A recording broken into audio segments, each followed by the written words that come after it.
Glória a Deus. Deus é bom.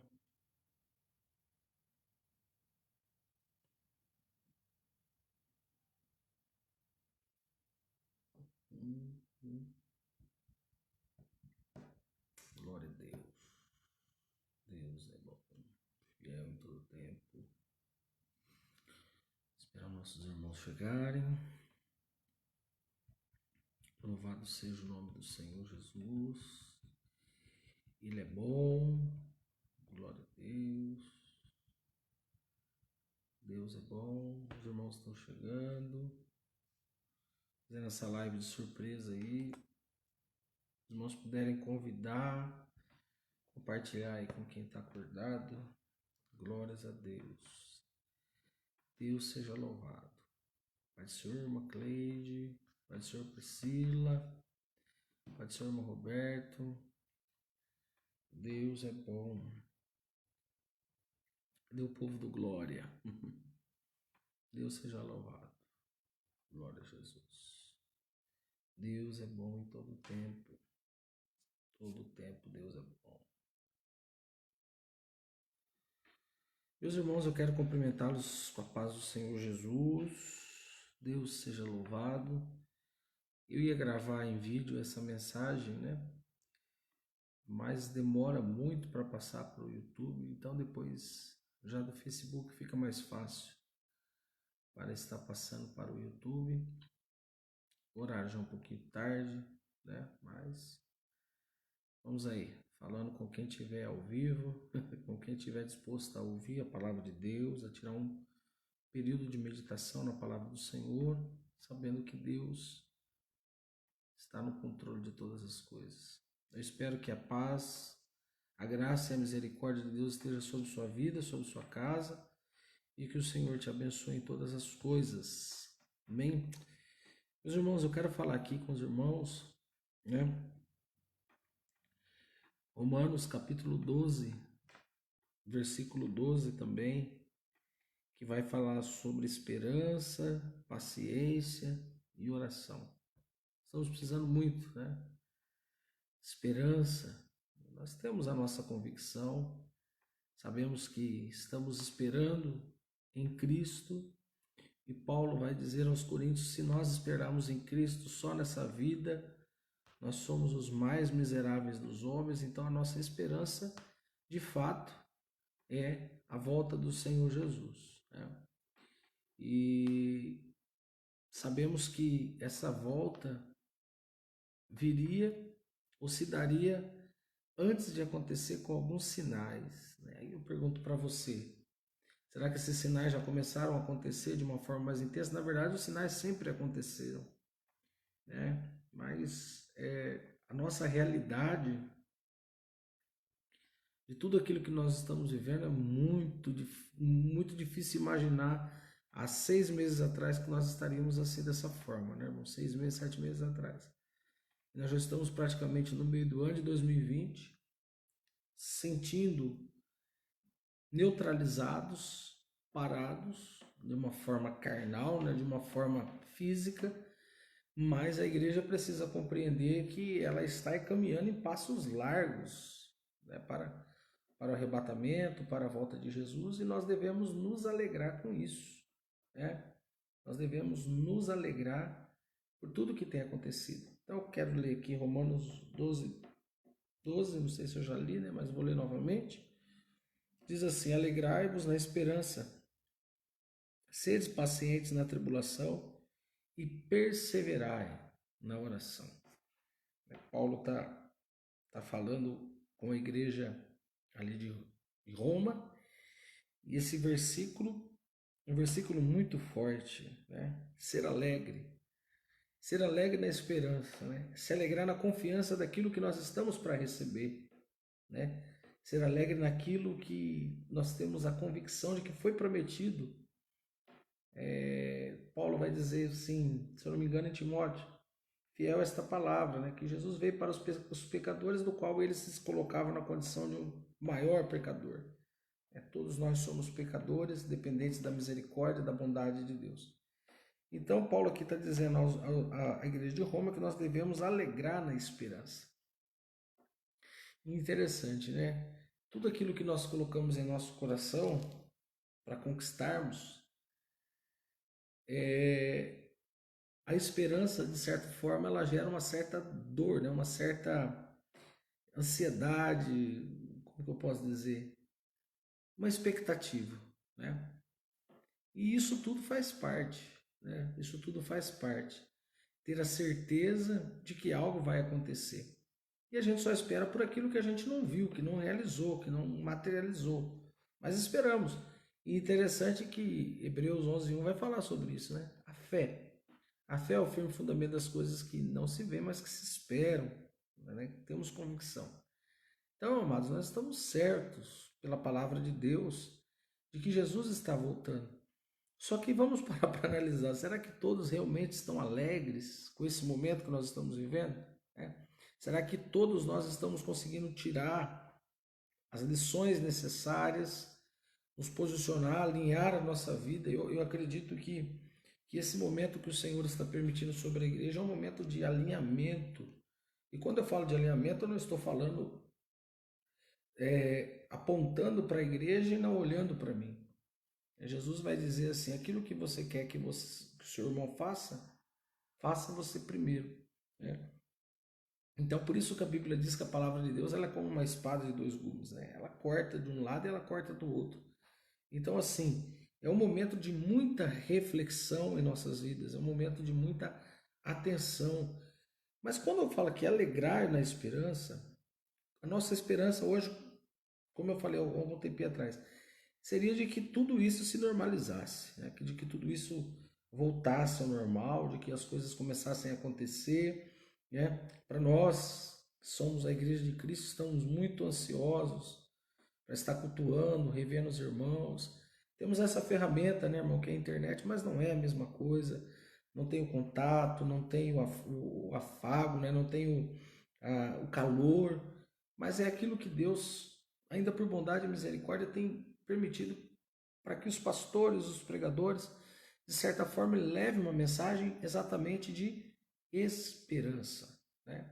Então, eu quero falar sobre um pouquinho de esperança, fiz algumas anotações aqui, e quero também falar sobre a paciência, né? E quero falar também sobre a oração, né?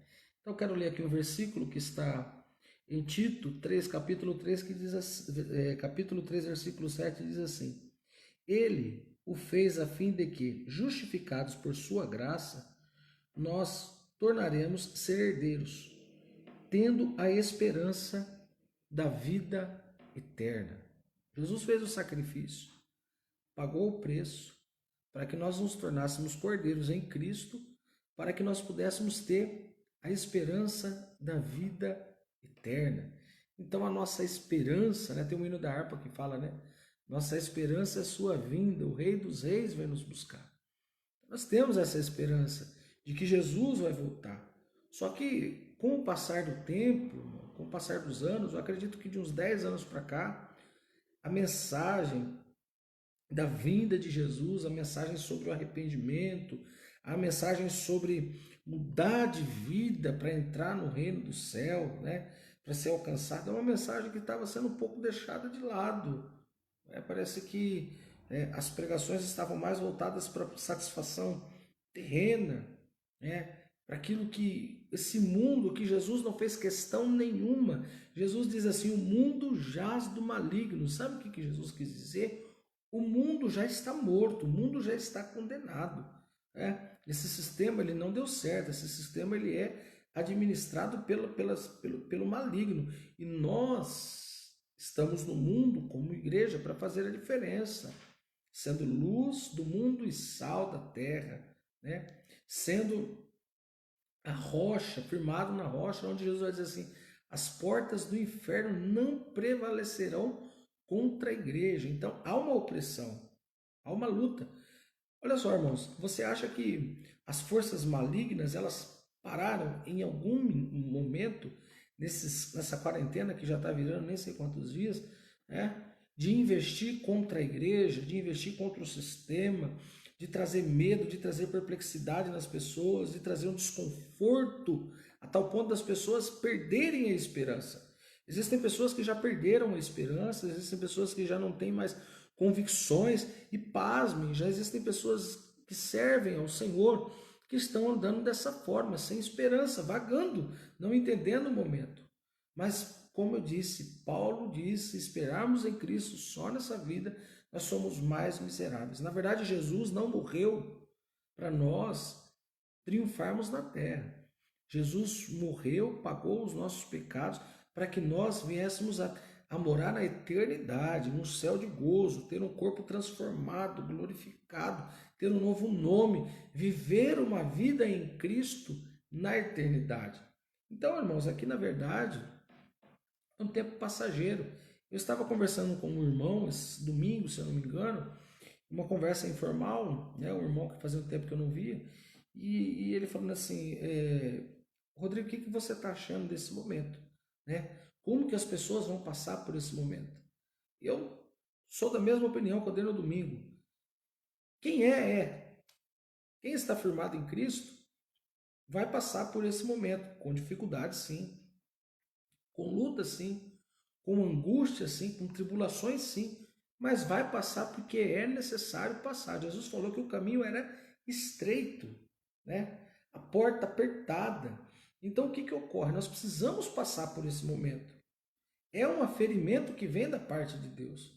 O evangelho não pode ser banalizado, o evangelho de Jesus Cristo não pode ser ridicularizado.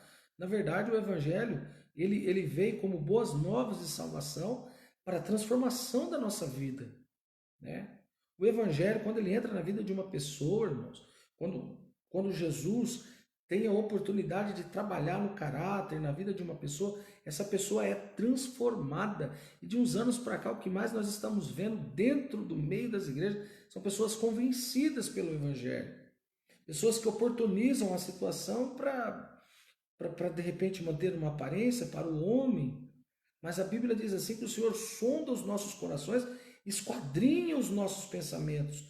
O Senhor conhece os que são seus. Isso é muito sério, né? Mas eu preciso falar sobre ser alegre na tribulação. Como que nós vamos ser alegres na tribulação, irmão? Indo pela palavra de Deus, meditando na sua palavra, crendo na sua palavra, praticando a sua palavra. Eu quero ler com os irmãos aqui em Romanos mesmo, né? Capítulo 8, versículo 24 e 25, que diz assim: porque em esperança somos salvos. Estamos esperando, né? A consumação dos séculos. Ora, a esperança que se vê não é esperança. Porque o que alguém vê, como esperará? Na verdade, nós estamos esperando o momento da vinda de Jesus, de sair desse mundo tribuloso, desse mundo condenado, né? E ele vai dizer assim: mas se esperarmos o que não vemos, com paciência esperamos, né? Ser paciente não é tão fácil, né? Ser paciente requer renúncia, porque quando eu sou paciente eu não ajo pela minha vontade, eu preciso confiar em Deus, né? Ser paciente não quer dizer ser conveniente. Nós não podemos nos conformar com essa situação que nós estamos vendo, não. E como que nós podemos ter essa situação mudada? Através da palavra, da confiança, da esperança e da fé em Cristo Jesus. Nunca, para minha geração, nesses 14 anos que eu estou na igreja, né, que é pouco tempo, mas eu vi de uma forma tão nítida um sinal de Jesus dizendo assim: alinha, apruma, porque eu estou voltando. E Jesus vai vir para buscar um povo zeloso, especial, de boas obras, não é de qualquer maneira, né? Então nós precisamos ter essa esperança. Eu citei já 2 vezes, mas vou citar aqui novamente, 1 Coríntios 15, 19, onde Paulo diz assim: esperarmos em Cristo só nessa vida, nós somos os mais dos miseráveis, dos homens. Você já pensou, irmão, você viveu uma vida dentro da igreja, você viveu uma vida com a Bíblia debaixo do braço e esperar para Jesus só aquilo que ele pode beneficiar, porta de emprego, casamento, felicidade conjugal, felicidade familiar, que tudo isso é de Deus, isso tudo é bom, mas não se compara com aquilo que Deus tem reservado para nós na eternidade. Paulo vai dizer ao Coríntios, ele vai dizer, o olho não viu, o ouvido não viu, nem sequer desceu o coração do homem, aquilo que Deus reservou, que preparou para aqueles que o amam. Nós precisamos amar a Deus sobre todas as coisas, porque é o mandamento do Senhor, e amar a Deus sobre todas as coisas replica em nós fazer a sua vontade e também ser obediente àquilo que Ele quer para a minha vida e confiar que a vontade de Deus é boa, perfeita e agradável. Mas, irmãos, nós precisamos ter essa alegria, né? Precisamos ser alegres na esperança. Não é para eu e você andar cabisbaixo. Jesus diz assim, olha, tem de bom ânimo, eu venci o mundo. No mundo vocês vão ter aflições, mas vocês precisam ser animados. Irmão, nós vamos para a maior festa da eternidade. Nós não podemos andar cabisbaixo. Olha, mas as minhas lutas são muito grandes. As minhas lutas são imensas. Mas, amado, o crente do século 21, ele fica frustrado porque ele não consegue comprar alguma coisa, porque ele não consegue obter. Os crentes do século I, eles perdiam a sua vida por amor a Cristo. Quando Pedro e João são ali retidos no templo, logo depois de curarem o paralítico da Porta Formosa, eles ficaram felizes, contentes, alegres, orgulhosos, aleluia, por ser açoitados por pregar Jesus, por ser confrontados, por ser colocado em risco. E depois eles de fato foram mártires, que foram, né, a não ser João, que morreu de velhice, todos os outros foram perdendo a sua vida. E qual é o nível de cristianismo que nós estamos vivendo de uns anos para cá? O motivo que as pessoas alegam para sair da presença de Deus, esses homens perdiam a sua cabeça, esses homens eram martirizados em praça pública, esses homens eram expostos ao ridículo. Só que a Bíblia vai dizer que esses mártires, a qual a Bíblia vai dizer que o mundo não era digno deles, são homens que se entregaram a sua vida como que eu posso dizer, em sacrifício vivo, para que o nome de Deus fosse glorificado. Irmãos, é muito sério. Então nós temos que ser alegres nessa esperança. Irmão, se você não estiver alegre por ir no céu, eu não sei o que pode acontecer com a tua vida. Então, assim, é um momento de atenção, sim. É um momento de reflexão, sim. Mas é um momento no qual nós precisamos ter a convicção que a palavra de Deus está se cumprindo. E olha, se a palavra de Deus está se cumprindo, eu preciso compreender que eu preciso estar inserido dentro da palavra de Deus. Então, assim, precisamos ser alegres na tribulação, né? A Bíblia vai dizer que a alegria do Senhor é a nossa força. É Deus quem nos mantém de pé. Mas, amado, veja bem, eu penso que a nossa igreja, eu vi essa frase e vou repeti-la, né? A igreja, de um modo geral, desse tempo presente, foi treinada para ir para a igreja, mas não foi treinado para ir para a guerra, né? Então, assim, há-se uma cobrança muito grande, e eu vou falar agora como pastor, durante muito tempo, né? Tem vários irmãos aí que estão ao vivo, aí pode confirmar que um crente não ia um crente ligava para mim, mandava uma mensagem e falava assim, pastor, eu não vou ir no culto hoje. Isso acabava com o meu culto, irmão. Isso me deixava transtornado, seja qual ele for, um obreiro, um músico ou um líder, eu ficava totalmente transtornado. De uns 2 anos para cá eu comecei a refletir e comecei a ver que nós precisamos ter a sede, a necessidade, o desejo de estar na presença de Deus. Porque veja bem, para quem tinha, ou para quem tem esse desejo, essa vontade de estar na casa do Senhor, como o salmista vai dizer que ele queria morar na casa do Senhor, irmão, Davi vai dizer isso, Davi morava num palácio, tinha tudo que eu e você não temos, e ele diz assim, quem desse ele pudesse morar na casa do Senhor, é o prazer de estar na presença de Deus. Jesus vai dizer, onde 2 ou 3 estiverem, eu estarei no meio, mas a sua casa é o lugar onde nós oferecemos os nossos sacrifícios, os nossos cânticos, os nossos louvores, onde nós temos a comunhão com o Senhor de uma maneira diferente. Mas quem, irmãos, se preparou só para ir, quem estava acostumado só com a rotina, não mudou nada.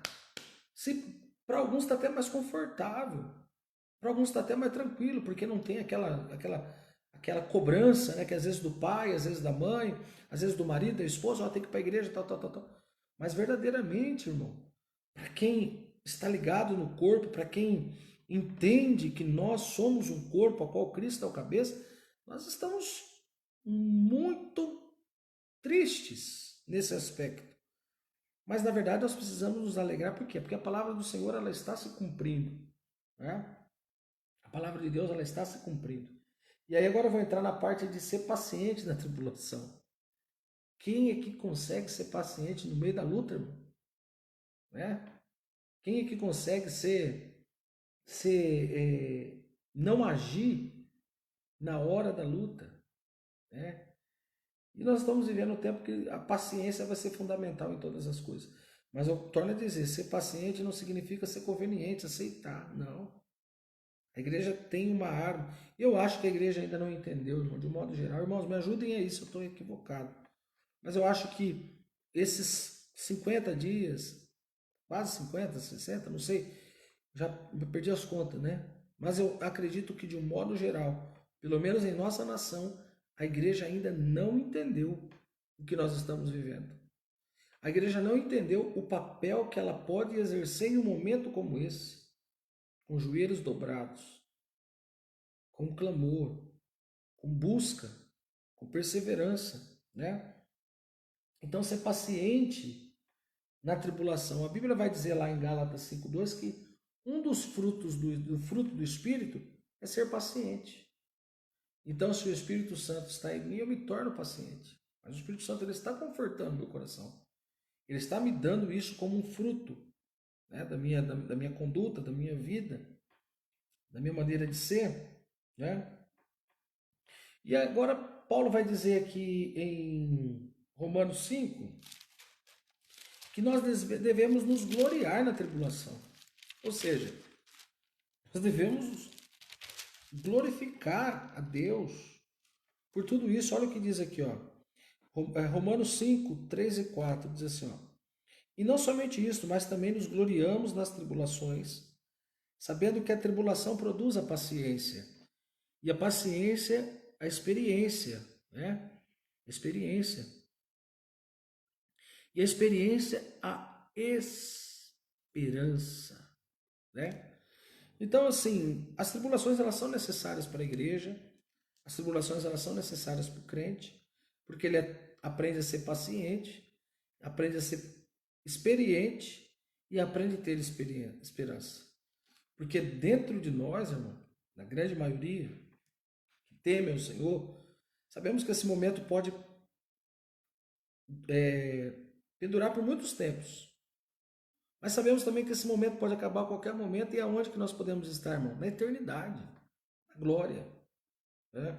Eu falava agora há pouco com a minha esposa e falava sobre o culto online. Vi algumas pessoas muito contentes. E é lógico, irmão, que é uma ferramenta, não vamos desfazer o que nós temos nesse momento. Mas pessoas falam, olha, tantas pessoas aceitaram Jesus, tantas pessoas... Irmãos, vamos ser sinceros, pelo menos do meu ponto de vista, né? Quantas pessoas que vão aceitar Jesus, mas não vão ser cuidadas, ou são levadas por aquele momento, né, que está ali, tal, tal. Vamos pegar uma porcentagem, se bem que a Bíblia diz que uma alma vale mais que o mundo inteiro. Mas o que eu estou querendo dizer, irmãos, é que o Evangelho ele não é um momento. O Evangelho de Cristo é uma vida. E, infelizmente, o que nós estamos vendo nesses últimos anos é as pessoas trazendo o Evangelho como um momento, como uma satisfação pessoal, como uma êxtase de realizações providas de Deus para o meu próprio prazer.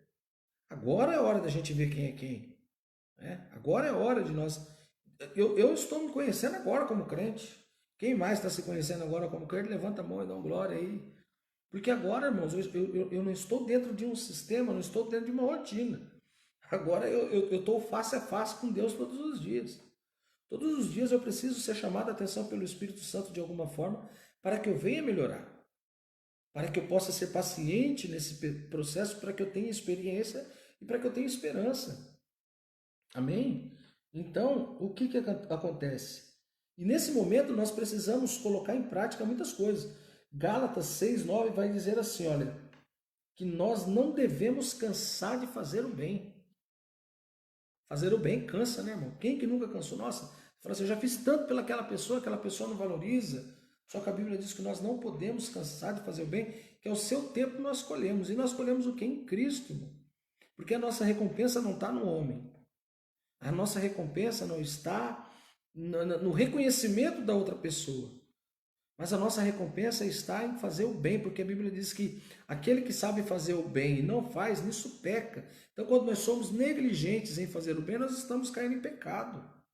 Né? Então, Gálatas, se você quiser anotar aí, 6:9, diz que nós não devemos cansar de fazer o bem. 1 Coríntios 13, versículo 4, a Bíblia vai dizer que o amor é paciente. Então, quando eu estou atribulado e eu tenho paciência, eu aprendo a amar.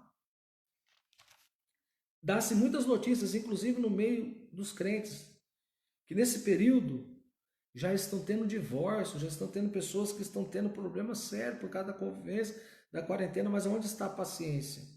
A Bíblia diz que o amor é paciente.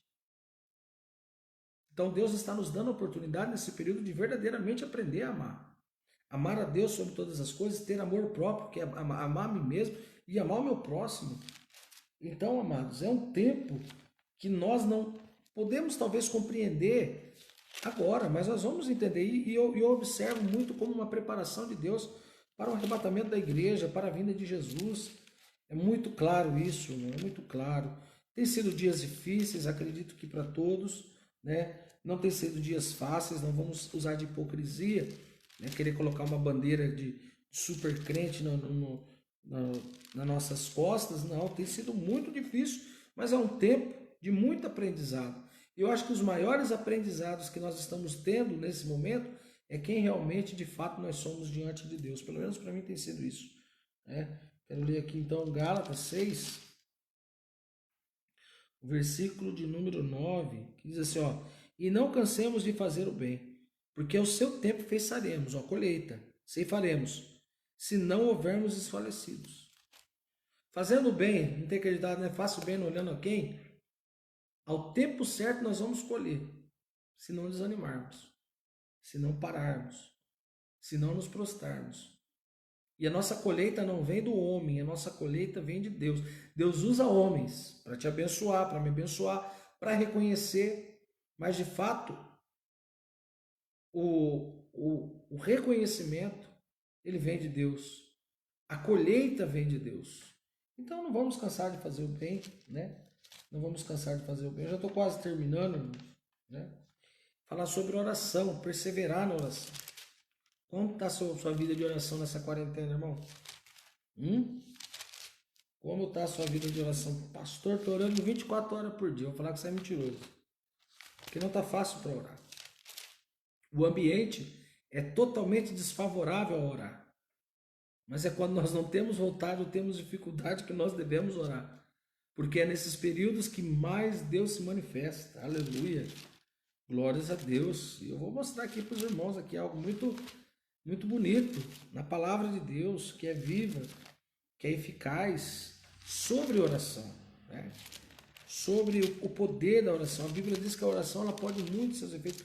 Irmão, eu vou dizer uma coisa. Não tem nada até hoje que eu não entrei em oração que eu não obtive resposta de Deus. Às vezes a resposta não é do jeito que a gente quer, mas que ele responde, ele responde. Porque a oração verdadeiramente é a chave que abre a porta da provisão de Deus, da resposta de Deus. Tiago 5, do versículo 17 e 18, diz assim a palavra do Senhor. Elias era um homem sujeito às mesmas paixões que nós, e orando pediu para que não chovesse por 3 anos e 6 meses, e não choveu sobre a terra. Primeiro ele orou para não chover.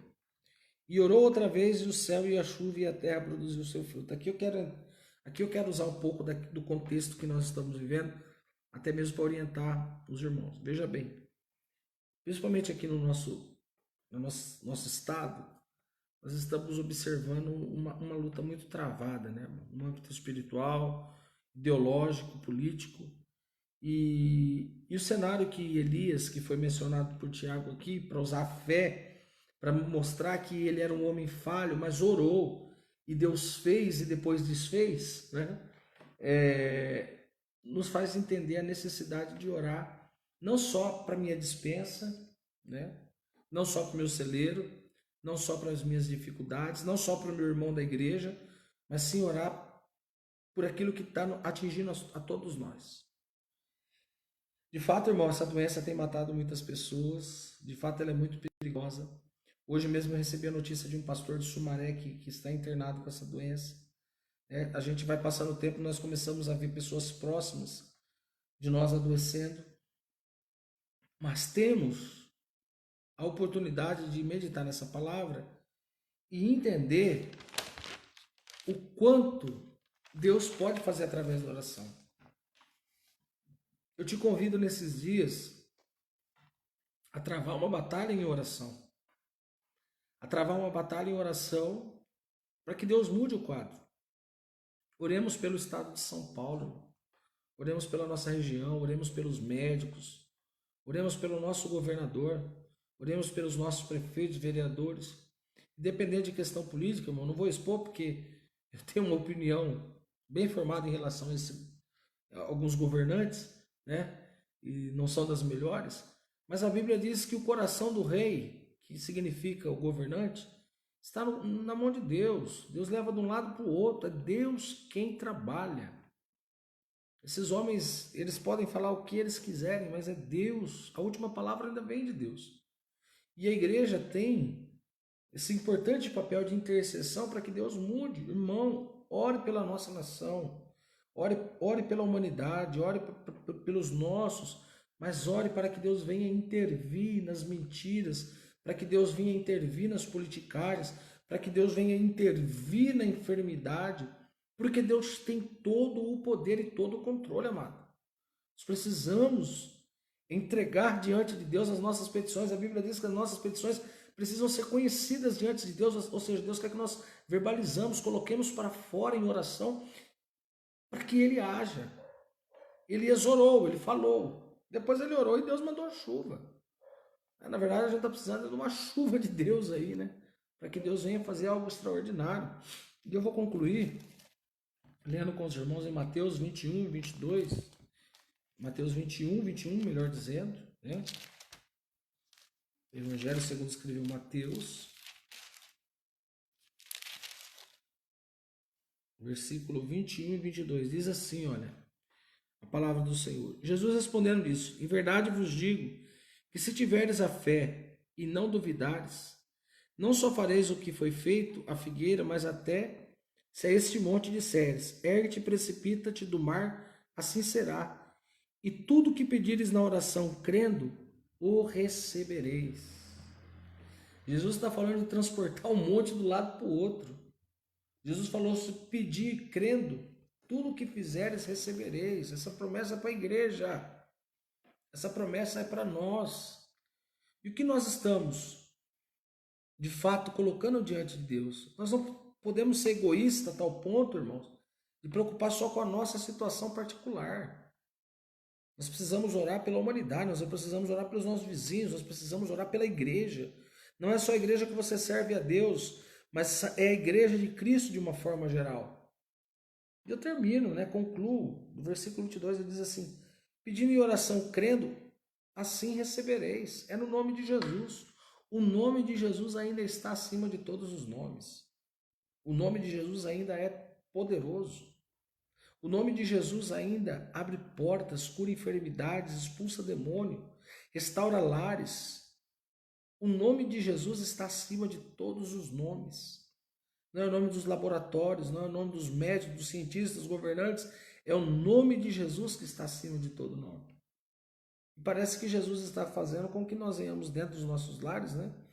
Alguns estados estão tendo uma flexibilização, né? Desculpe, né? E alguns lugares já tem até cultos acontecendo, mas o fato é que na nossa região nós estamos totalmente ainda dentro do isolamento, né? Nós precisamos clamar a misericórdia de Deus. Eu sei, irmão, é muito doído a gente ficar dentro de casa, De fato, as má notícias não param de chegar. Se você tiver com o celular, você vê uma notícia. Se ligar a televisão, você vê uma notícia. Mas nós temos, a nossa notícia dada já foi aqui, ó. Palavra de Deus. Quando eu aceitei Jesus, que se falava tanto sobre a volta de Jesus e o arrebatamento, me parece que, pelo menos vou falar pessoalmente, né? A gente não tinha medo do dia de amanhã. Né? Eu particularmente não tinha medo das coisas que iriam acontecer, não estava preocupado e via Deus de uma forma tão maravilhosa cumprir os seus propósitos, porque a Bíblia diz que tudo é puro aqueles que são puros. Então eu acho que a igreja está precisando passar por essa pureza. E como que a igreja passa por essa pureza? Se arrependendo dos seus pecados. Porque a Bíblia diz que o sangue de Jesus nos purifica de todo pecado. Então nos deixa puros. E a gente começa a olhar as coisas de uma outra forma. O mundo vê um caos. A igreja vê a proximidade do arrebatamento. O mundo não sabe o que vai virar no dia de amanhã. A igreja sabe que cada dia mais nós estaremos com Ele na eternidade, triunfando e adorando para todo sempre. A nossa esperança é essa, amado. Confie no Senhor teu Deus. Confie na palavra de Deus. Não vamos cruzar os nossos braços, né? E deixar rolar, não. A igreja precisa manter o papel em oração. Porque a Bíblia diz que nós não podemos nos conformar com esse mundo. Nós não podemos. Nós precisamos orar por diversas situações. Se você analisar um pouco do que está acontecendo, você vai ter muito motivo para orar. Não vai faltar palavra nem motivo para a sua oração, para a minha oração. Nós precisamos nos posicionar. Nós somos um exército que nós não militamos com armas carnais, mas com armas espirituais. Aleluia. Porque Paulo vai dizer que a nossa luta não é contra carne nem sangue. A Bíblia diz que aquele que se milita no exército de Deus, ele não pode se embaraçar com as coisas dessa terra. Ou seja, as coisas dessa terra não podem prender a nossa atenção, não podem abafar a nossa expectativa de salvação. Afinal, ele é o Senhor dos exércitos, mas também ele é o príncipe da paz. Ele estabelece a paz. E a paz que ele estabelece em meio à guerra, aleluia, né? Porque o contrário de guerra é paz. E ele estabelece a paz. E qual é essa paz? A paz que o mundo não pode receber, porque ele diz aos seus discípulos, a minha paz eu vos dou. E o mundo não pode receber, porque a paz dele excede todo o nosso entendimento. Irmão, nós não podemos nos igualar. Nós não podemos nos igualar no desespero. Nós não podemos nos igualar na complexidade do que estamos vivendo, porque a nossa esperança, ela está em Cristo. Aleluia. A nossa esperança está naquele que fez os céus e a terra. A nossa esperança está naquele que Isaías profetizou, dizendo que na verdade nunca se viu nem se ouviu falar de um Deus que trabalha em favor daqueles que nele esperam. Como que nós vamos esperar? De braço cruzado? Não, de joelho no chão, boca no pó, porque certamente ele usará de misericórdia e se levantará ao nosso favor. Amém, irmãos? Eu estou com meu coração cheio de esperança nessa noite para te dizer que aquele que há de vir virá e não tardará. Jesus está a caminho, irmão. Jesus está muito próximo. Conserta a tua vida. Conserta, sabe aquelas coisinhas, aqueles furinhos, que às vezes tem furinho no plástico, mas que se você não tomar conta ele rasga, né? Repara aquilo que precisa ser reparado diante do teu altar. Acerte sua vida, porque não vai demorar muito tempo para Jesus vir buscar a sua igreja. Eu sinto te dizer que não vai demorar muito tempo. Pastor Rodrigo, você crê num avivamento? Creio. Creio que esse avivamento vai vir naturalmente. Para aqueles que estão esperando a sua vinda e para aqueles que hão de ser alcançados. Para aqueles que compreendem a necessidade de uma vida transformada pela palavra de Deus. Amém, amado? Que Deus em Cristo te abençoe, te conceda uma quinta-feira abençoada. Saiu uma profecia aí, irmão. Foi uma profetisa aí que eu não sei de onde que é. De que esse áudio chegou para mim, acho que quase um mês atrás. Eu não tive estômago para ouvir. Tamanhas heresias que estava dentro daquele áudio, né? Falando sobre 3 dias de escuridão, demônios que seriam soltos, que viriam é a geladeira aqui, que viriam como parentes nossos, irmãos. Paulo vai dizer que qualquer evangelho que não seja pregado, que seja o evangelho de Cristo, seja tido como anátema, maldito. Vamos atentar para a palavra, meu irmão. Vamos atentar para a palavra. Isso não está na palavra. Isso não faz parte da palavra, né? E nós sabemos que Deus está no controle de todas as coisas. Muitas pessoas usam esse momento para falar muita besteira também, né? Mas a nossa expectativa, a nossa confiança está na palavra de Deus, porque ela é imutável, né? Ela não muda. Então, que Deus possa te abençoar. Obrigado pela atenção. Puder compartilhar, né, para que essa palavra chegue a mais pessoas. Eu sou agradecido e que Deus possa abençoar a tua vida. Vou fazer uma oração com os irmãos, né, e que Deus possa alcançar a tua vida. Pai eterno, em nome de Jesus, eu quero te louvar nesta noite pelo privilégio de estar vivo, de ter essa esperança, a paciência, a confiança no Senhor. Alcanço meus irmãos nessa noite, suas famílias, seus lares, seus negócios, mas principalmente as vossas vidas espirituais, para que obtenham força, fé e perseverança em Ti, porque a Bíblia diz que aquele que perseverar até o fim, esse será salvo. Muitos, Senhor meu Deus, nesse momento talvez estão ociosos. Muitos nesse momento talvez estão, Senhor meu Deus, numa corda bamba. Mas a palavra do Senhor diz que o poder do Senhor se aperfeiçoa na nossa fraqueza. Envia o teu poder, a tua virtude e alcança a vida de cada um, Pai. Em nome do Senhor Jesus. Assim eu te agradeço, te louvo e te exalto. Em nome de Jesus. Amém. Amém, meus amados. Que Deus em Cristo possa te abençoar. Fique com essa palavra e que Deus te abençoe em nome de Jesus. A paz do Senhor Jesus.